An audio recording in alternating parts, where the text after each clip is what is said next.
Today is Wednesday, and it was a paradiddle day. Right, left, right, right, left, right, left, left. Now, I announced that I would be working on paradiddles like the rest of them, 90 beats per minute to 110. Well, you see what happened was that was a little too fast. I started at 70 beats per minute and I worked my way up to 110 beats per minute. And I used a method that I talked about in the last video. This method being 10 minutes for 3 beats per minute and work your way up from there. But it took me so much time. And it took me so long because I was working on a bunch of like hand pressure things, so I ended up practicing for probably about 5 hours today. But it was necessary stuff that I had to work on. And this necessary stuff is to be talked about right now. And this stuff kind of sucks to figure out, but you know what? I'm going to tell you what I kind of found out.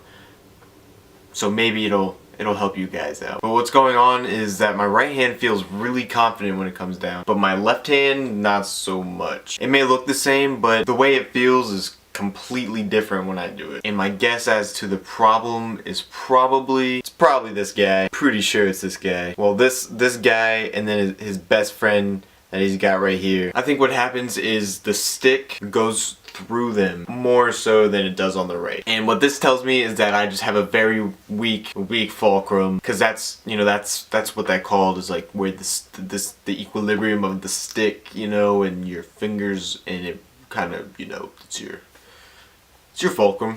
So to try to combat that, I have been singling out fingers. So I've just been trying to do paradiddles with these guys, just these ones, and also these guys, so thumb, index, ring. And what that's going to do for me is help stop the stick with my fulcrum. And I've been doing double stops with them, so that's like at the same time, boom, boom, boom. And what that's going to do is make sure that they feel equal in both hands, and they feel like one another, because that's the whole point. We're going slow here. And what I also found is that it helps if I imagine my thumb going along the length of the stick. What would happen was, when I went to do a downstroke and stop the stick, my thumb would go and it would just kind of fall off the side of the stick. And if I thought about it that way, also I found that it was fixing another problem that I thought I had, which was not using enough wrist in my paradiddles. So what I think was happening was, you know, when you do a diddle, a double stroke, the inside of your hand goes dee-doo, dee-doo, dee-doo, dee-doo. When that would happen, when I was doing a paradiddle before it got to the pad, I would do, and then before it hit, I would go do. And right as it hit, I would pull it in as it hit the pad. Do. So I'd go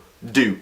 And I close my hand on the pad. And what that does is it stops the stick in a weird way. I only know this because I don't do this with my right hand, which is why it's frustrating when I do it with my left hand and I don't know why it happens. But what I think I have to do to fix that problem is just to relax my fingers and trust that my wrist will have the momentum that it requires on the downstroke. And then trust also that my fulcrum will be able to stop the stick along with the wrist action. And then relax and then do a double stroke. That's all it takes, really. Sounds really simple. And when you're doing this, you really want to have these two guys be together at all times. You always want them to be together at all times. Always. Always. But I do pay attention to finger pressures a lot because I've been having some real tough times, and I've tried everything at this point. What I've noticed was that when I stopped the stick, I would feel it right in this area of my thumb. Not the middle, not this side, not the whole thing, but right about there where I drew that little line thing, because you know that probably helps a ton. So these are the kind of little nuances that I just really noticed, and that's what these slow days are all about. Going really slow and noticing all the little meticulous things to make your hands equal to each other in awesomeness. Because I mean, my right hand is amazing, but he's more amazinger than my left. So that's it for paradiddle day. On to the next day. And watch my left hand video too, where I kind of make fun of my own left hand and try to fix it and make some life changes for my lefty. It will be featuring this guy right here.